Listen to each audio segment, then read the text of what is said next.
a sign of desperation.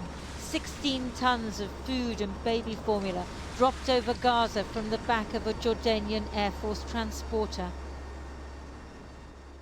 Images taken from the plane reveal the extraordinary destruction that Israel has wreaked. Gaza City, buildings flattened by 2,000-ton bombs, then demolished by Israeli civilian contractors. The close-up shows 7 schools that Israel destroyed, and tents in the schoolyards where displaced people somehow survive.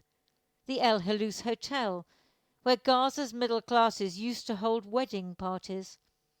What remains of the Jabalia refugee camp, once home to 120,000 people, destroyed to ensure that no one can live here now, not for years, maybe never.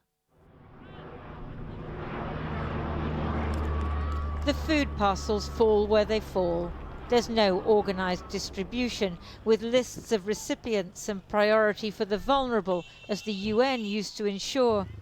No, this is food aid for the fittest, the boys and young men, those who can climb over barbed wire and run the fastest. No one else has a chance. Some bags break, so those who can't keep up gather single grains of rice from the sand. How could you feed a family on this? The planes drop for those who are strong. Everyone else returns to their children hungry and tired.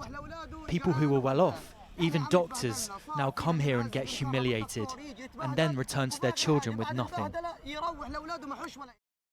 Today, the Israeli Defense Force released pictures of the defense minister in Gaza, preparing the way for the full military takeover of the Strip, which the Prime Minister has proposed as the next step after the destruction and hunger created by Israel's military campaign so far. These achievements, of course, are behind us, but it's still necessary to complete the defeat of the enemy in Gaza, to release all our hostages, to ensure that Gaza will no longer pose a threat to Israel.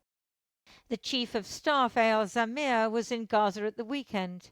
Today, he reportedly told the Prime Minister that he opposed the plan, saying it would endanger the hostages and serve no military purpose, as they can mount raids to target any Hamas commanders who remain. But Netanyahu, seen here at his continuing corruption trial last month, is keen to retain the support of his far-right coalition allies and distract attention from his legal problems. His government has voted to sack the Attorney General, a move his opponents say undermines Israeli democracy. And so Israel continues to bomb Gaza, last night hitting a tent without saying who or what they're targeting, let alone why. Staying hungry is a recipe for death, and so is doing what you can to feed your family.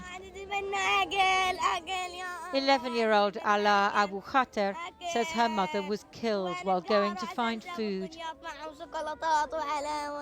Killing and hunger, she says. Killing, hunger and death.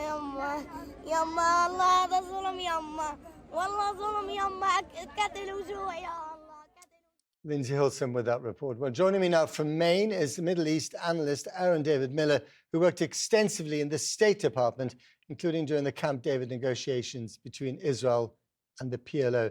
Thanks for coming back on the program, Aaron. Now, do you think that this plan of Netanyahu's to reoccupy the whole of the Gaza Strip is him playing domestic politics to stay out of jail, or is it something else?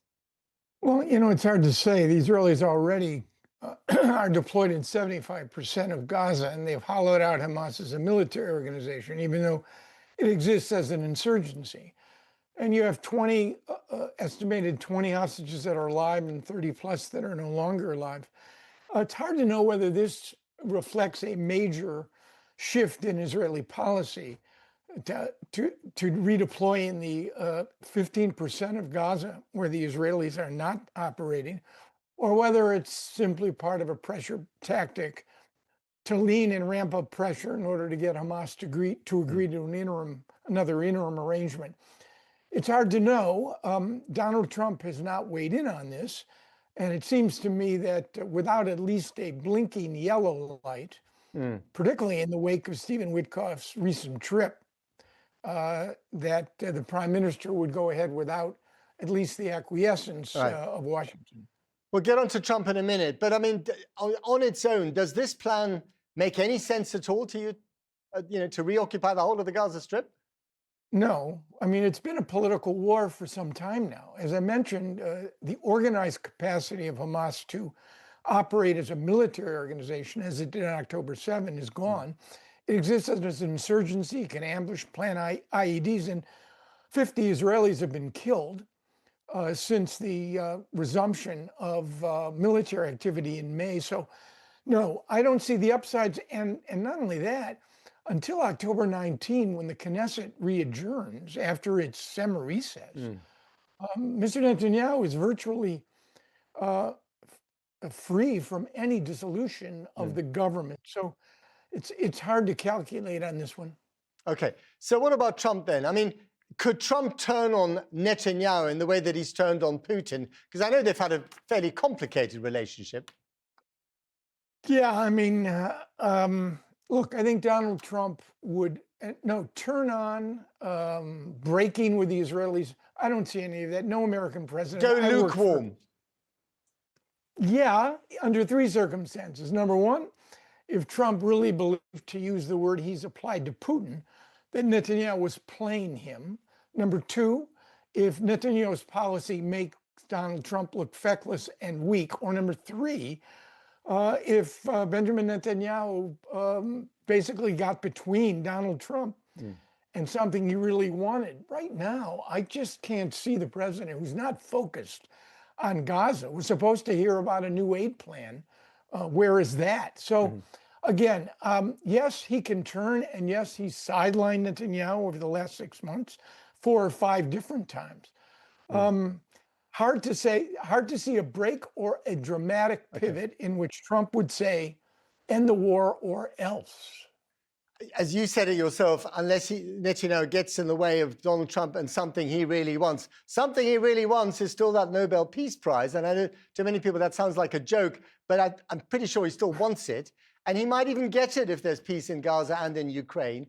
So what is he prepared to do in order to get that prize?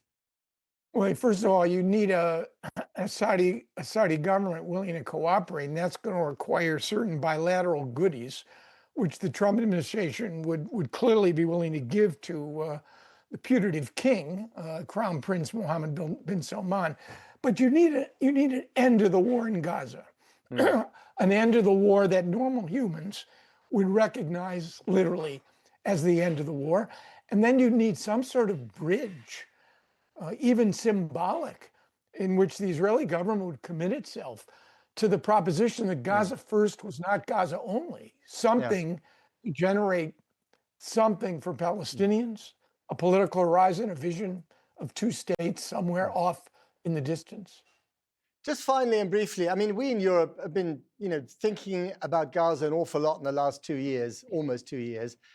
Is American public opinion shifting in the same way, especially after the pictures of starvation and the daily violence at the aid distribution points?